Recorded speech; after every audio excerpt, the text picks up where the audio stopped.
ஓம் நமச்சிவாய. அன்பு நேயர்களே அனைவருக்கும் வணக்கம். நாம் இப்பொழுது ஆனி மாத பலன், ஆனி மாத தமிழ் மாத பலன்ல சூரிய பகவான், நவகிரகங்களின் தலைவன் என்று சொல்லக்கூடிய சூரிய பகவான் ஒவ்வொரு ராசி கட்டத்திலும் இடம் பெயரும் போதுதான் தமிழ் மாதம் பிறக்குதுங்க. அது நம்ம நிறைய வாட்டி நம்ம சொல்லியிருப்போம். சித்திரை மாதம், தமிழ் வருட பிறப்பு பிறக்கிறதுக்கு காரணம் மேஷ ராசியில் உச்சம் பெற்று பலம் புரிந்து பயிற்சியாகும் காலகட்டம் சித்திரை மாதையா பிறக்குதுங்க. அப்புறம் வைகாசி, இப்பொழுது ஆனி மாதத்துல மிதுன ராசியில் பெயர்ச்சி அடையும் சூரியன் ஆனி மாதத்தில் சில சிறப்பான சம்பவங்கள், சிறப்பான யோகங்கள், அமோகமான பலன்கள் காத்துக்கிட்டுனே சொல்லாங்க எல்லா ராசிக்குமே. ஏங்கன்னா சூரிய பகவான்ன்றவர் தான் அவரோட அடிப்படையில் தான் மற்ற கிரகங்கள்லாம் செயல்படுது.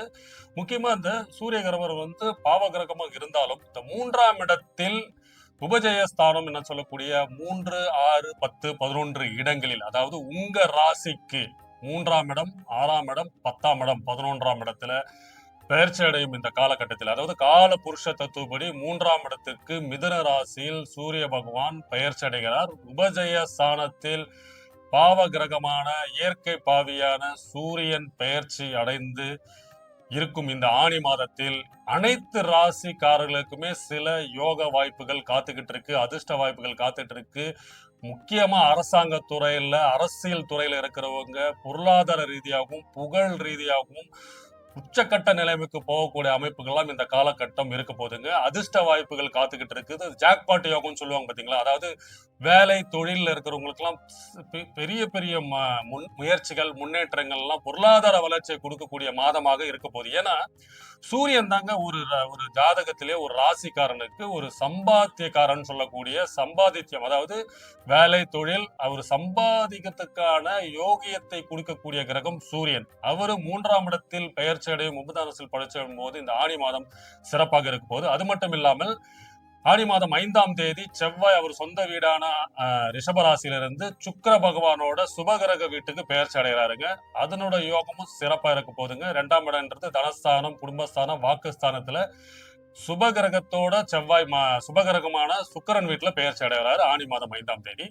அது மட்டும் இல்லாம ஆணி மாதம் 21ஆம் தேதி இந்த மாதத்திலேயே பாத்தீங்கன்னா சுக்கிர பகவானும் குருவோட இருந்துட்டு இருக்காரு கடகராசியில. அவரு 5ஆம் இடமான சிம்ம ராசியிலும் பெயர்ச்சி அடையாரு. சோ இந்த கிரக நிலை அடிப்படையில் உங்களுக்கு அமோகமான வாய்ப்புகள், யோகங்கள் காத்துக்கிட்டு இருக்கு. இது மேஷம் முதல் மீனம் வரை ஒவ்வொரு ராசிக்கு என்னென்ன யோகங்கள், பலன்கள் பார்ப்போங்க. கன்னி ராசி நேயர்களே, உங்களுக்கு இந்த ஆணி மாதம் உங்க ராசிநாதன் புதன் பகவான் மிதுன ராசியில் ஆட்சி பெற்று இருக்கிறார்.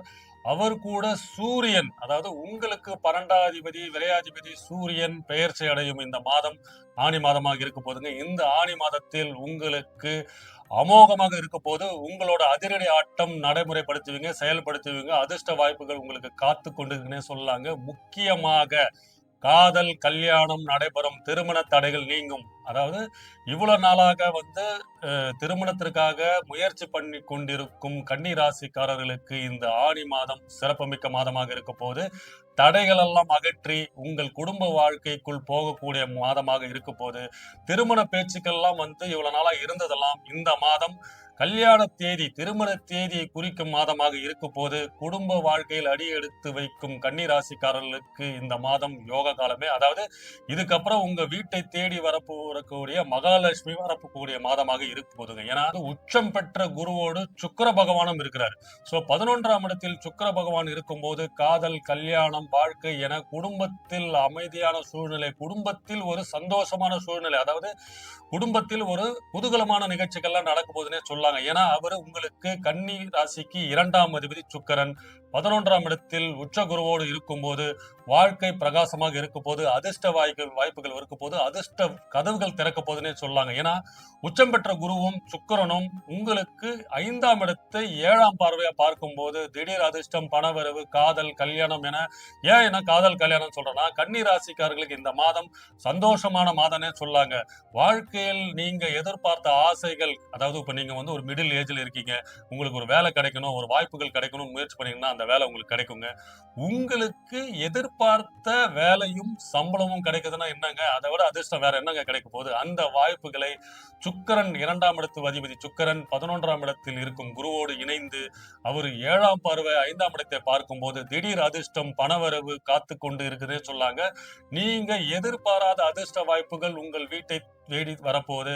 மகாலட்சுமி யோகம் இந்த மாதம் காத்து கொண்டிருக்கு, உங்களை தேடி வரப்போகுதுன்னே சொல்லாங்க. ஏன்னா குடும்பம் அமைஞ்சாதாங்க தொழிலும் அமையும் என்ற மாதிரி, உங்களுக்கு தொழில் அமையும் நேரத்திலே குடும்பம் அமையும், குடும்பம் அமையும் நேரத்திலே தொழிலும் அமையும்.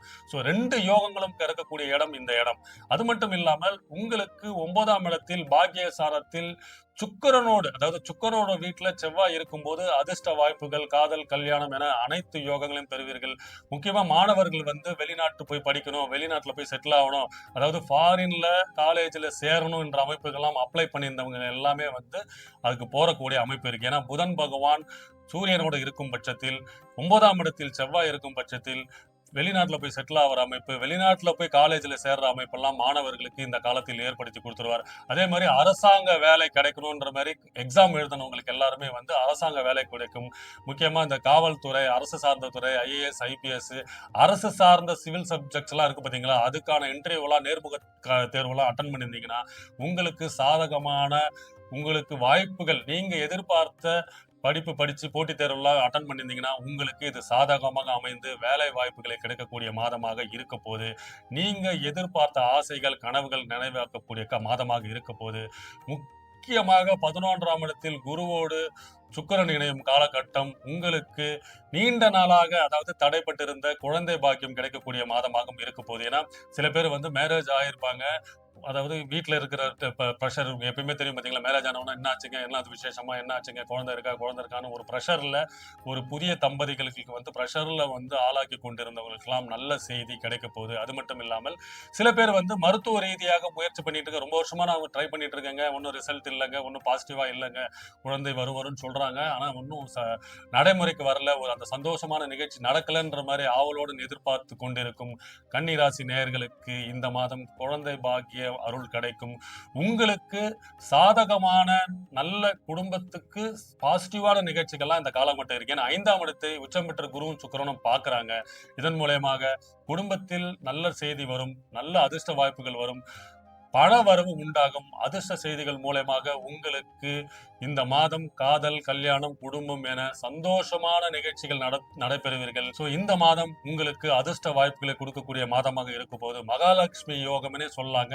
ஏன்னா சுக்கிரன் 11ஆம் இடத்தில் இருக்கும்போது குடும்பம் சார்ந்த விஷயம், பொருளாதார வசதி, தனவரவு, பொருளாதாரம் என நீங்க நினைத்த காரியங்கள் எல்லாமே சக்சஸ் ஆகக்கூடிய மாதமாக இருக்கும் போது கன்னிராசிக்காரர்களே இந்த மாதம் வெற்றி யோகம், அதிர்ஷ்டம் காத்து கொண்டிருந்தே சொல்லாங்க. வாழ்க வளமுடன். வணக்கம்.